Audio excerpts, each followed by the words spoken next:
Vejam, ouçam comigo, vejam o que diz Mateus 25, do versículo 31 em diante, o Senhor Jesus falando. A gente fala muito sobre a volta de Jesus, sobre o fim dos tempos e o que isso tem a ver com o Natal. Eu queria conversar com vocês aqui num papo de Natal, papo dia 25, e conversarmos também sobre escatologia. Será que é possível? Vamos lá então. Mateus 25, versículo 31, eu queria que você lesse comigo. Mateus 25, 31, né? Vamos ler. Quando o Filho do Homem vier em sua glória com todos os seus anjos, ele se assentará em seu trono na glória celestial. Todas as nações serão reunidas diante dele, e ele separará umas das outras, como o pastor separa as ovelhas dos bodes. E colocará as ovelhas à sua direita e os bodes à sua esquerda.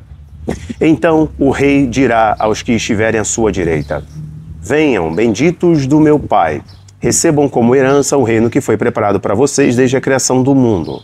Pois eu tive fome e vocês me deram de comer, tive sede e vocês me deram de beber. Fui estrangeiro e vocês me acolheram. Necessitei de roupas e vocês me vestiram. Estive enfermo e vocês cuidaram de mim. Estive preso e vocês me visitaram. Então os justos lhes responderão: Senhor, quando te vimos com fome e te demos de comer, ou com sede te demos de beber? Quando te vimos no estrangeiro e te acolhemos, ou necessitado necessitado de roupas e te vestimos? Quando te vimos enfermo ou preso e fomos te visitar? O rei responderá: digo a verdade, o que vocês fizeram a algum dos meus menores irmãos, a mim também o fizeram. Isso é muito bonito, isso é muito tremendo.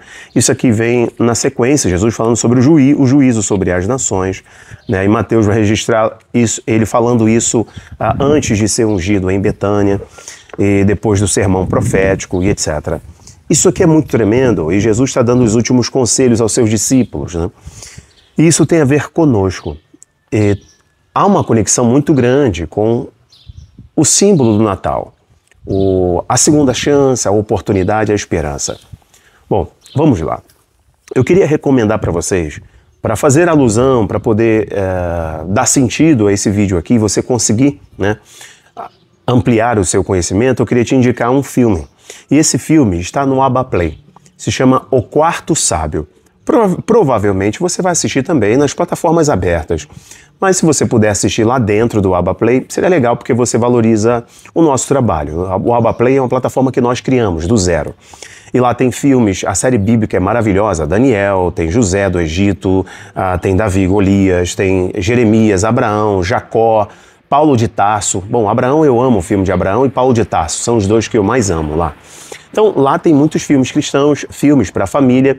E um filme eu queria indicar neste Natal, dia 25, eu queria que você assistisse esse filme. Então eu vou falar do filme porque é um filme muito antigo, e muitos não conhecem, né? Então é um filme muito antigo, eu vou dar bastante spoiler, mas não tem problema, você vai assistir, você vai gostar demais e Deus vai falar muito com você através desse filme. Então é o seguinte, esse filme, ele tem muito a ver com esse texto, ele foi inspirado neste texto de Mateus 25 que nós lemos. Mostra a história, o filme conta a história dos três reis sábios, né, que a tradição católica traduziu, né, e a grande maioria das versões bíblicas traduziram como os magos do Oriente, enquanto na verdade eram sábios do Oriente. Mas a tradição que se tem são os magos do Oriente, os três magos do Oriente, que foram visitar Jesus no momento do seu nascimento em Belém. Eles foram guiados por um evento no céu, a estrela de Belém. Então a estrela, o sinal no céu, conduziu aqueles sábios do Oriente até o menino Jesus para honrar o Rei dos Reis. Então a gente já conhece, a Bíblia registra, e ele decidiu então esse diretor criar a história do quarto sábio. Ele criou a história de um homem chamado Artaban. E esse homem, ele reuniu ali pérola, rubi, 3 elementos preciosos, 3 coisas de muito valor que ele queria dar de presente para o Rei dos Reis. Ele era um sábio persa. Então ele saiu. E ele demorou muito tempo para poder encontrar Jesus, sair com os outros sábios. Ele não conseguiu sair junto com os outros e ele foi em sentido Jerusalém. Só que ele levando ali a pérola, o rubi, o diamante, para poder dar de presente para o menino Jesus, ele não conseguiu sair junto com a caravana dos outros sábios, persas, né, hoje Irã, e ele não conseguiu, portanto, chegar a tempo em Belém. Só que, quando ele foi a caminho, ele não desistiu de levar o presente para Jesus. Ele não desistiu de entregar o presente para o menino Jesus. E aí, na primeira etapa da sua caminhada rumo a Jerusalém, ele se depara com uma menina. É mais ou menos essa história, eu não vou ser tão fiel aos detalhes para você assistir o filme. Ele se encontra com uma mãe que está desesperada com o seu filho, porque o seu filho está muito doente. E ele percebe que essa mãe está passando necessidade. E ele está ali com nada além do que o rubi, a pérola e o diamante para dar a Jesus, o Rei dos Reis. E ele olha para aquela preciosidade, né, do diamante, da pérola e do rubi e olha para a mãe com o seu filho doente e ele percebe que o único meio de resgatar a mãe, socorrer a mãe e a criança doente é usar o rubi. É usar a pérola, é usar o diamante. Então, primeiro, ele usa um dos 3 elementos. Ele usa, por exemplo, o rubi. Ele vende para pegar o dinheiro e cuidar da criança que está doente. Pois isso vai acontecendo com ele no decorrer do seu objetivo, da sua caminhada, que é dar o presente para Jesus. Mas ele já gastou o valor de por exemplo, o diamante. Ele vendeu para poder socorrer aquela menina que estava doente. E aí foi assim no decorrer da sua caminhada. Ele demora cerca de 33 anos, na verdade, para poder encontrar Jesus e não consegue. Só que no decorrer desses 33 anos, ele vai encontrando com, por exemplo, uma mãe que tem o seu filho que foi preso injustamente.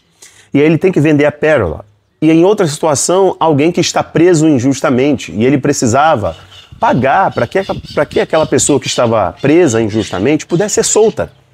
E ele vendeu as 3 coisas preciosas que ele juntou para poder dar para Jesus.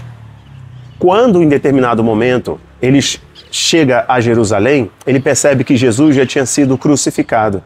E ele ouve em Jerusalém que o Messias, o Rei dos Reis, Jesus de Nazaré, tinha sido crucificado. E ele já está quase no final da sua vida, está muito triste, que ele percebe que toda a sua jornada, toda a sua caminhada foi em vão.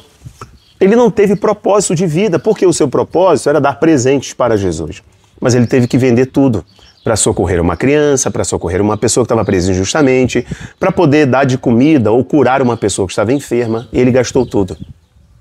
E aí quando ele está no final da sua vida, muito triste, porque ele queria ter dado um abraço em Jesus, ele queria ter dado presente para Jesus, ele tem uma visão. Quando ele tem uma visão, Jesus se apresenta para ele. E ele diz: Senhor, eu gastei minha vida inteira para poder te dar os presentes, mas eu não consegui. Eu não consegui porque, Senhor, sempre apareceu uma situação e aí eu tive que vender os meus presentes. Eu tive que vender, eu estou te procurando há 30 e tantos anos. Eu não consegui, me perdoe, Senhor. Então o Senhor Jesus dá um sorriso para ele e diz assim: estive preso e você me visitou. Estive enfermo e você ajudou a me curar. Eu estive sozinho e você me abraçou. Jesus cita para ele o texto que nós lemos de Mateus 25. Estive com fome, você me deu de comer. Estive preso e você me visitou. Eu era órfão e você me acolheu. E ele diz assim: Senhor, quando foi que eu fiz isso? Eu só queria te encontrar e te dar os presentes. E Jesus diz para ele: quando você ajudou a soltar aquela pessoa que estava presa injustamente, quando você ajudou a curar as feridas daquela pessoa que estava doente, quando você ajudou aquela mãe, você fez por mim. Então ele dá um sorriso e percebe que tudo que ele fez para o necessitado, tudo que ele fez para a viúva, tudo que ele fez para o órfão, tudo que ele fez para o injustiçado, ele estava fazendo para Jesus. Assistam esse filme. Esse filme, ele é maravilhoso, ele mexe muito comigo, eu já assisti várias vezes. E creio que, de fato, este é o sentido, né, desse nosso papo aqui. Natal, né? Olha, se a vida de Cristo, se o nascimento de Cristo, ainda que não seja a data adequada, né, como já falei para vocês e reafirmo, mas mesmo que nesta data, você estenda a mão para alguém, você perdoe alguém, você cure alguém, você ajude alguém a sair da prisão, você dê alimento a um perdido, que todo o simbolismo dessa data envolva você nos próximos anos, nos próximos dias do próximo ano, e que você decida fazer mais esses gestos, ter mais estas atitudes em todos os dias do próximo ano. O meu desejo para você, indicando esse vídeo, indicando esse filme, fazendo esse comentário, é que nós possamos utilizar as armas de Deus. Deus golpeou o nosso ego sendo humilde. Deus golpeou a humanidade sendo servo, assumindo a forma de servo, né?